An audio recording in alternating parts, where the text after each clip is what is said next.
Good morning childrens. कल की कक्षा में मैंने पढ़ाया था महामंत्र ये कभी न भूलो। इसके कवि थे महेश चंद्र त्रिपाठी। तो उनके बारे में मैंने बताया था और आज की कक्षा में मैं अभ्यास कर रही हूँ, क्वेश्चन आंसर कर रही हूँ। तो पहला है शब्दार्थ, जैसे वर्ड मीनिंग। तो गिरेबान में झांकना, मतलब गिरेबान में झांकने का मतलब हुआ कि अपने आप को जानना। और स्वाभिमान, अपने ऊपर गर्व का भाव, मतलब स्वाभिमान, मेरे अपने ऊपर, खुद के ऊपर गर्व करना। न्यायाधीश, न्याय का अधिपति, मतलब जो न्याय का जज होता है या अधिपति होता है।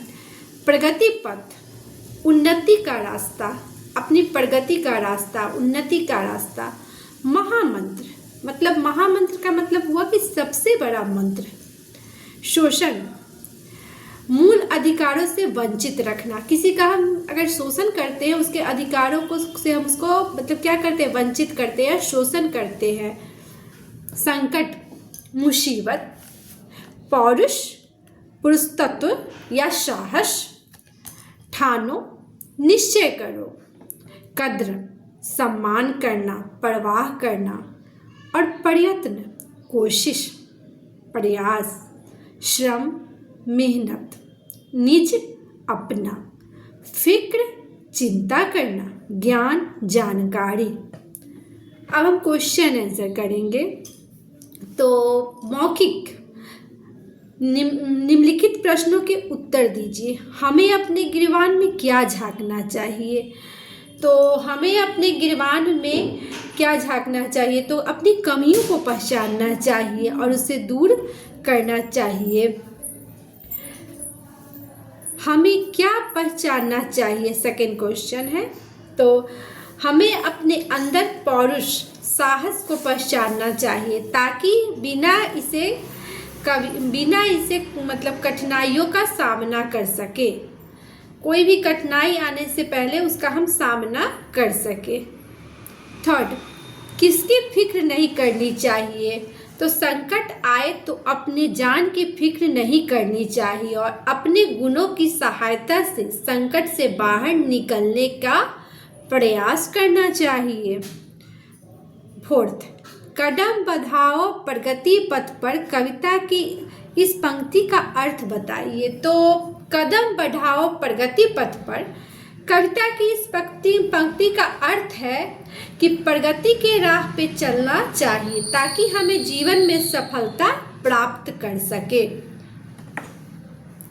हमें किस चीज से भय नहीं मानना चाहिए?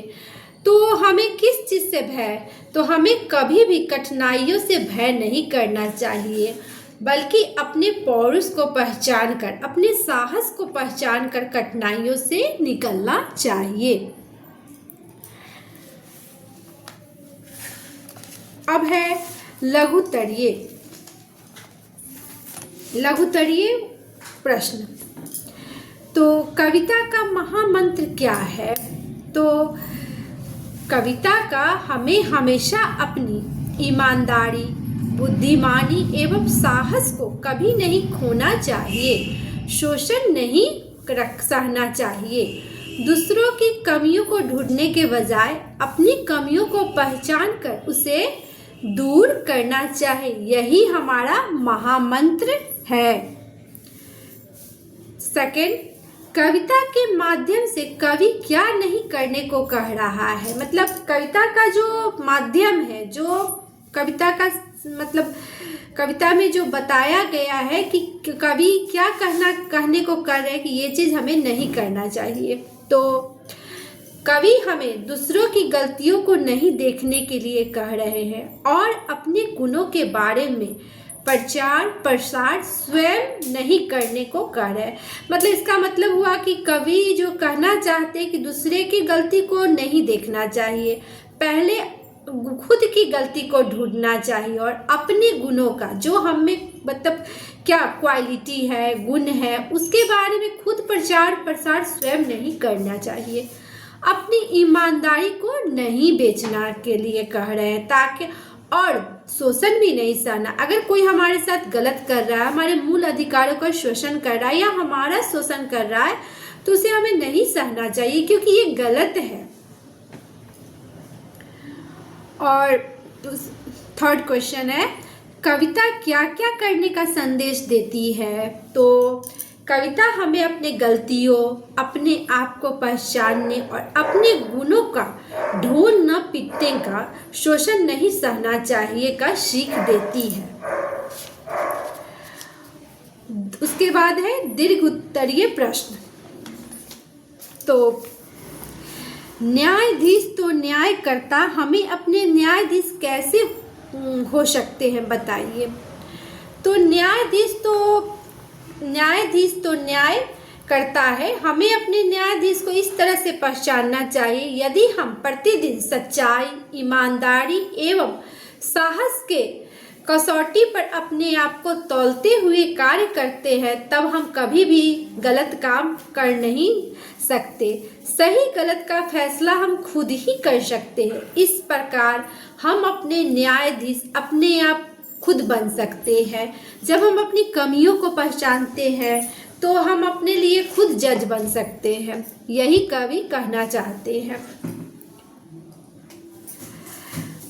सेकंड, दूसरे में दोष देखते रहने के लिए क्या हम दोष मुक्त हो सकते हैं? विस्तार से लिखिए। मतलब कवि कहना चाह रहे हैं कि दूसरों में दोष देखने पर उनकी कमी निकालने के लिए क्या हम मतलब अपने दोष को मुक्त कर सकते हैं, यही कवि पूछना चाह रहे हैं।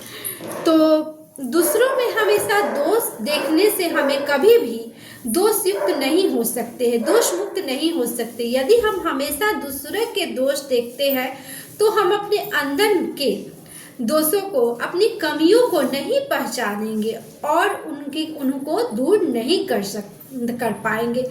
इसलिए यदि हर व्यक्ति अपने दोषों को पहचान कर उसे दूर करने का प्रयास करे तो शायद समाज और राष्ट्र अपने आप ही सुधर जाएगा और किसी भी प्रकार की बुराई नहीं होगी।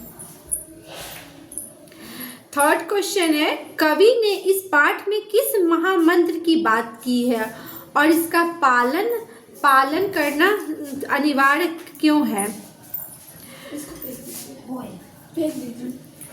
तो कवि ने इस पाठ में ऐसे महामंत्र की बात कही है जिसमें हम ईमानदार, बुद्धिमान, साहसी बन सकते हैं। सच्चाई से मुंह न मोड़ने की बात कही है। संकट आने पर अपने गुणों को पहचानने की बात भी कही है। हम ऐसे कार्यों को करने को कहा गया है कि हमारे स्वाभिमान को आँच न आए। अतः हमें इस कविता के जीवन में अनुभव करना चाहिए। तो आज मैंने जो भी अभ्यास किया है वो आप लोगों को कैसा लगा, प्लीज़ शेयर करें, लाइक करें और सब्सक्राइब करें।